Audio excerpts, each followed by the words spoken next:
अगर आपने हमारे YouTube चैनल को अब तक सब्सक्राइब नहीं किया है तो आपको यहाँ सब्सक्राइब बटन दिख रहा है, इस पर आप क्लिक कीजिए और हमें सब्सक्राइब कर लीजिए। और साथ ही साथ इसके सामने एक नोटिफिकेशन बेल आ रहा है, इसे भी आप इनेबल कर दीजिए ताकि आपको तुरंत नोटिफिकेशन मिले जब भी हम कोई नई वीडियो अपलोड करें।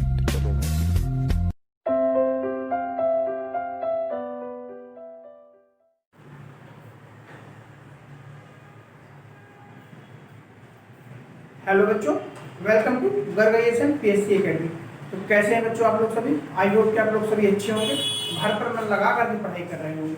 तो बच्चों, आज का जो हमारा टॉपिक है वह हम मध्यकालीन भारत पढ़ने वाले हैं। जो भी बच्चों ने एमपीपीएससी प्री, एमपी पुलिस, इन सब का फॉर्म भरा हुआ है और इसके अलावा जो भी बच्चे गवर्नमेंट की प्रिपरेशन कर रहे हैं उन सभी बच्चों के लिए ये जो हमारा वीडियो है वो बहुत ही इम्पोर्टेंट होने वाला है। तो बच्चों, सभी बच्चों हमारे इस वीडियो के साथ अंत तक बने रहिए और ये वीडियो आपको पसंद आती है इस वीडियो को लाइक करें, इसमें कमेंट करें और यदि आपने अभी तक हमारे चैनल को सब्सक्राइब नहीं करा है तो हमारे चैनल को सब्सक्राइब अवश्य करें।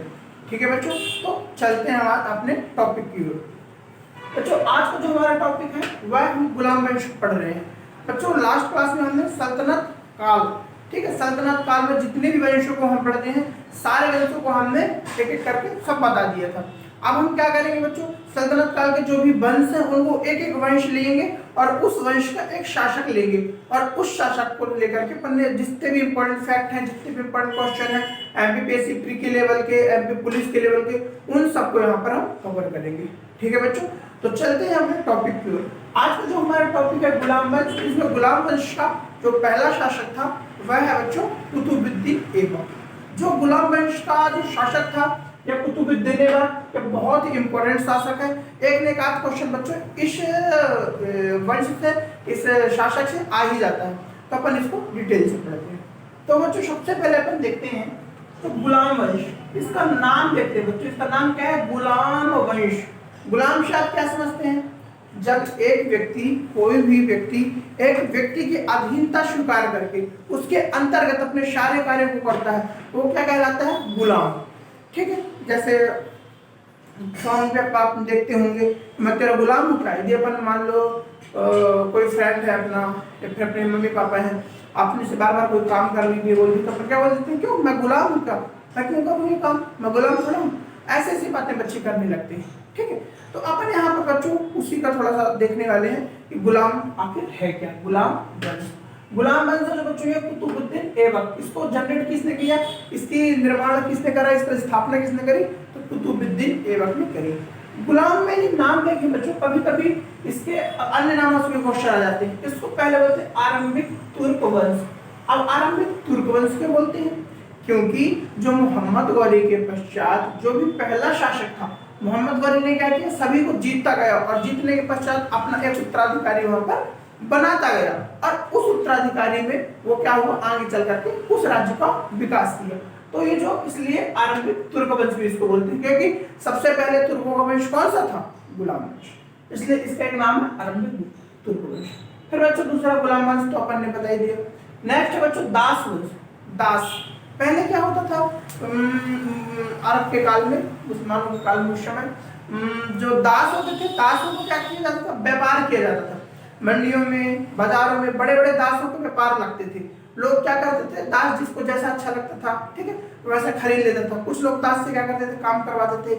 ठीक है, कुछ लोग अपने साथ के लिए रखते थे। मतलब विभिन्न विभिन्न प्रकार की जरूरतों को, जिसकी जो नीड होती है उस नीड को पूरा करने के लिए क्या करते थे ये लोग, दासों को खरीद फरोख्त करते थे।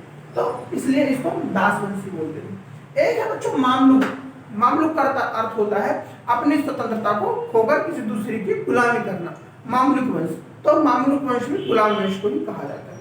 मैंने नाम इसलिए बताया क्योंकि कभी कभी क्वेश्चन में क्या होता है कि नाम जो पूछ लेता है, मामलुक पूछ लिया, अपन ने सोचा अरे सर ने तो गुलाम वंश पढ़ाया तो मामलुक तो हमने पढ़ा ही नहीं, तो अपन क्वेश्चन क्या होता है, गलत हो जाता है। इसलिए अपन इसमें सारे नामों को देखेंगे, आरंभिक तुर्क वंश, गुलाम वंश, दास, मामलुक वंश। ठीक है बच्चों, अब इसकी स्थापना की बात करें तो ये जो शासक था 1206 से 10 साल, यानी कि 4 साल, लगभग 4 साल इस शासक ने क्या किया, शासन किया। ठीक, अब स्थिति देखें आखिर यही राजा क्यों बना। मोहम्मद गौरी के क्या थे, बख्तियार खिलजी भी सेनापति था, ठीक है, एल्दौज भी था, कुबाचा भी था, ये भी था। ठीक है, तो ये जो ये कुवाचा था, ठीक है, तो ये क्यों नहीं बना? तो अपन देखो क्या होता है, जब इसकी डेथ होती है, मोहम्मद गौरी की डेथ होती है, तो जहां जो व्यक्ति जैसा रहता है, ठीक है, जहां जो व्यक्ति जैसा रहता है उसी को वहां का उत्तराधिकार दे दिया जाता है। तो ये उस समय कहाँ का था बच्चों? इस साइड का था, लाहौर का था। लाहौर का क्या था? उत्तराधिकारी नहीं समझ लिया, सूबेदार समझ लिया, सूबेदार के पद पर ही था। बख्तियार खिलजी बंगाल में था और कुवाचा जो था सिंध में था। तो जिसके 3 महत्वपूर्ण जो सेनापति थे, ये अलग अलग जगह पे क्या कर रहे थे? मोहम्मद गौरी के एवज में शासन कर रहे थे। मैंने लास्ट क्लास में बच्चों को बताया था कि जो मोहम्मद गौरी था उसकी कोई भी जो संतान थी नहीं थी, ना तो उसकी कोई पुत्र था और ना ही उसकी कोई पुत्री थी। तो क्या अब जब उसके वो क्या करते हैं दासों को, उसने बोला भी था कि मेरे जो उत्तराधिकारी होंगे, मेरे भले ही पुत्र नहीं है लेकिन मेरे हजारों दास हैं और जितने भी दास हैं मेरे पुत्र के समान है। वो सभी दासों को क्या करता था बच्चों? अपने पुत्र के समान मानता था। तो जैसे उसकी डेथ होती थी यहाँ पर क्या होता है, ये बन जाता है। अब ये जो उत्तराधिकारी जो कहते हैं कुतुबुद्दीन ऐबक था बच्चों, तो ये मान लीजिए कुत्ता ना तो क्रूर था ना तो ज्यादा खतरनाक था, सिंपल साधा इंसान था। तो ये जो कुतुबुद्दीन ऐबक है, यह दिल्ली का संस्थापक भी है और गौरी का क्या था? दास था। गौरी ने इसको क्या किया था बच्चों? खरीदा था एक जगह से। गौरी ने कुतुबुद्दीन ऐबक को खरीदा था। तो इसने ये जो ज्यादा सिंपल था, ज्यादा मतलब वैसा खतरनाक टाइप नहीं बोल सकते, पर सिंपल था, दिल्ली का संस्थापक था और गौरी का दास था। बच्चों जब ये 1206 में शासक बनता है, ठीक है, तो ये अपनी जो कैपिटल है किसको बनाता है? लाहौर को बनाता है। अब देखो क्या होता है, जो पहले आप देखिए इसके 3 सेनापति थे, मोहम्मद गौरी के 3 थे, एक कुवाचा, एक बख्तियार खिलजी और थर्ड जो रहता है हमारा कुतुबुद्दीन ऐबक रहता है। तो उसको लगता है कि जैसे मैंने लाहौर पे क्या किया, वहाँ का वो तो बन गया, गद्दी हासिल कर ली, ठीक है, लेकिन उसे लगा कि कहीं मेरे चारों तरफ से कहीं मेरे को आक्रमण करके कहीं मेरे को पराजित न कर दिया जाए। एक बात याद रखना बच्चों की, जो राजा बना तो था लेकिन इसने उपाधि जो ली थी सिपाह सालार या मलिक की उपाधि ली थी। इसने कभी अपने आप को सुल्तान नहीं कहा। पूछो क्यों? क्योंकि ये क्या था कि राज्य की रक्षा करने के लिए एक पर्सन चुना गया था, इस हिसाब से बना था कि अपने आप को सुल्तान, क्योंकि दास था और एक रूल चलता था कि जब आपकी दास्ता, जब तक आप मुक्त नहीं होते तब तक आप वहां के सुल्तान या बादशाह नहीं बन सकते।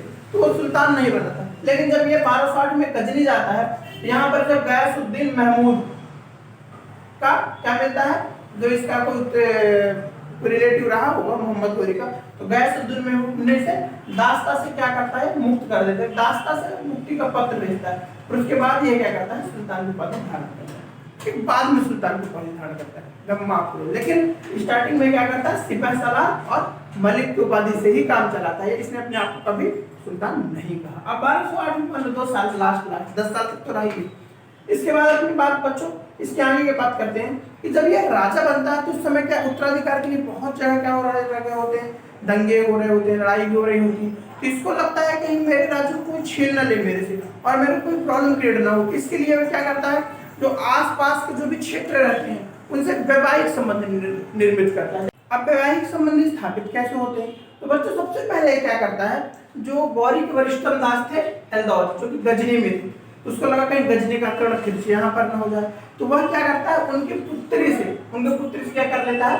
विवाह कर लेता है। यानी वहाँ का क्या बन जाता है? वो वहाँ का दामाद बन जाता है। अब दामाद बन गया, अब तो समझ गया कि मेरे ऊपर कोई जो है आक्रमण करेगा नहीं, क्योंकि मैं वहाँ का दामाद हूँ। नेक्स्ट है बच्चों जो है कुवाचा सिंध का। सेकंड जो नंबर आता है बच्चों वो है कुवाचा। कुवाचा में क्या करता है? कुवाचा तो सिंध का प्रभारी था, यह भी गौरी का दास था, यह सिंध का प्रभारी था। इससे वो क्या करता है? अपनी बहन की शादी करा देता है, यानी कि कुवाचा को क्या बना लेता है? अपना जीजा बना लेता है। ठीक, कुवाचा को अपना जीजा बना लेता है। इसलिए इस प्रकार से दो, एक ये गजनी और दूसरा सिंध, दोनों से क्या हो जाती है? इसके शासन की, जो इसका साम्राज्य था उसकी रक्षा हो जाती है। ठीक है बच्चों। अब एक अपनी पुत्री के बारे में इल्तुतमिश भी करता है। अपन जब इल्तुतमिश पहले पढ़ते हैं तो क्या बोलते हैं अपन? यह जो कुतुबुद्दीन ऐबक का क्या था? दास और दामाद था। ठीक है, तो एक अपने दास इल्तुतमिश अपने पुत्र का भी विवाह कर देता है। इसी के बाद तो जब इसका कुतुबुद्दीन ऐबक की डेथ होती है तो आराम से शासक बैठता है, लेकिन गद्दी का जो योग्य उत्तराधिकारी होता है वो कौन सा होता है? इल्तुतमिश होता है। तो इल्तुतमिश गद्दी ले लेता है। ठीक है बच्चों, तो यहाँ तक आपको समझ में आया। ये हमारा इसके पुत्र की बात कर ली अपन ने, शादी की बात कर ली। इतनी यहाँ की कहानी थी कुतुबुद्दीन ऐबक, किसने अपने साम्राज्य को सुरक्षित कैसे रखा, यहाँ पे अपन बात कर रहे थे। नेक्स्ट अपन बच्चे यहाँ पर आप देखते हैं कि इसकी उपाधियां कौन कौन सी थी। तो उपाधियां बहुत इंपॉर्टेंट जो क्वेश्चन में पूछता थी वो थी लाल बख्श। लाल बख्श, लाल बख्श क्यों बोलते थे इसको बच्चों? ये क्या करता था, लाखों में दान करता था।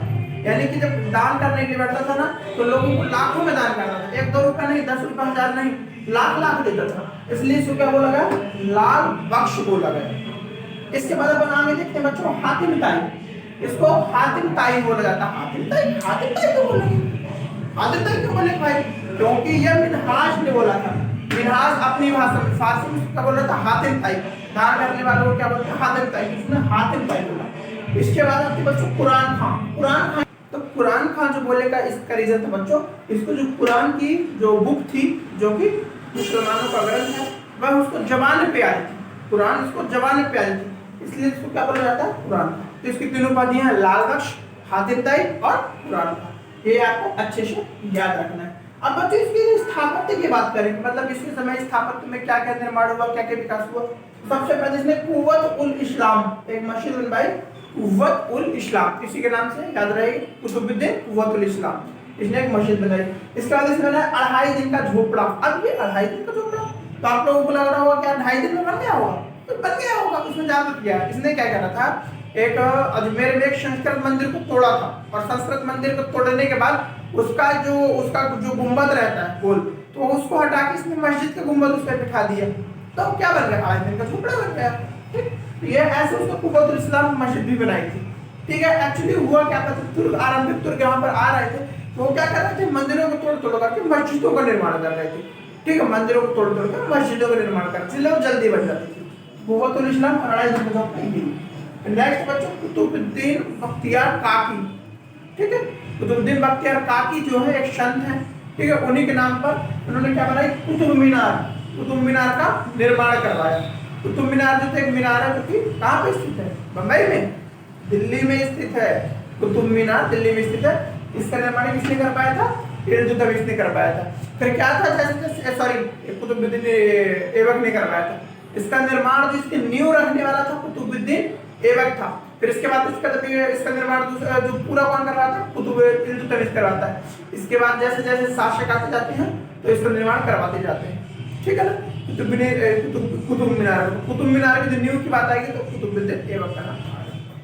ठीक है बच्चों, तो ये इसके बाद अब बात करते हैं कि यहाँ इसको कहाँ तक का समय था इसका, तो 1210 तक था। 1210 में क्या होता है, चौगान समझते हैं, चौगान जो खेला जाता है घोड़े पे चढ़कर खेला जाता है। ठीक, तो चौगान खेल रहे थे कुतुबुद्दीन ऐबक साहब और उनकी वहां से घोड़े से गिर गए और डेथ हो जाती है। इनकी डेथ कैसे होती है, घोड़े से गिरकर, चौगान खेलते समय घोड़े से गिरकर इनकी डेथ हो जाती है।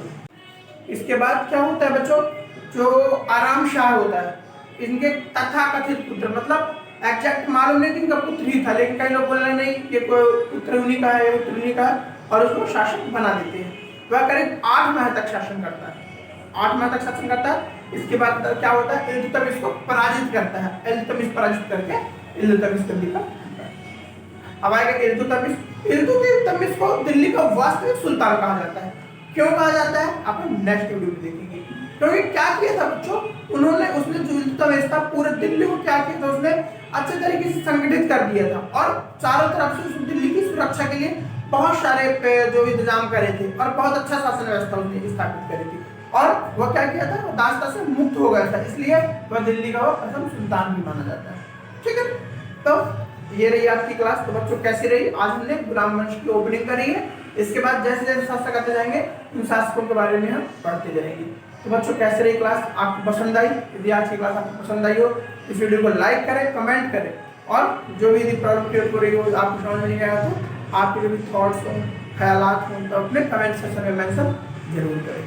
ठीक है बच्चों, तो मिलते हैं नेक्स्ट वीडियो में नए लेक्चर के साथ। तब तक आप अपना मन लगा कर पढ़ाई करें।